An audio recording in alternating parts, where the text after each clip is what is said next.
मेरी लाइफ बिल्कुल ही चेंज हो गई जब महाअवतार बाबा जी मेरे जीवन में आए। मेरे घर पर पिरामिड सेंटर था, कोई मेरे यहाँ पर ध्यान करने के लिए आए तो उनको ध्यान करके जैसे बहुत अच्छा लगा।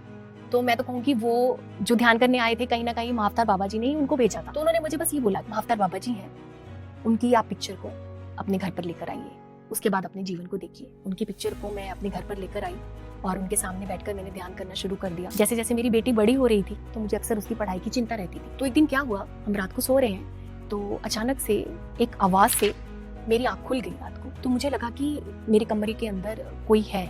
तो मैंने हिम्मत करके मैं उठी तो मैंने देखा कि एक कुर्सी पर महाअवतार बाबा जी बैठे हुए हैं और उन्होंने मेरी बेटी के बैग को अपनी गोद में रखा हुआ है और उसमें से नोटबुक निकालकर उसके पन्नों को परत रहे हैं। तो उन्होंने पता मुझे क्या कहा, मैं उसका ध्यान रखूंगा, तुम ध्यान के रास्ते पे चलो।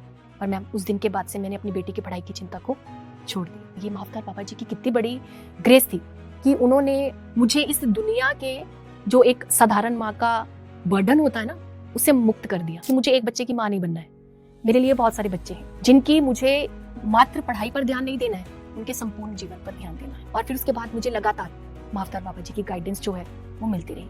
बाबा जी मुझे थॉट्स में आकर या किसी इंट्यूशन के माध्यम से जो है मुझे गाइड करते रहते और मैं उस गाइडेंस को फॉलो करती रही।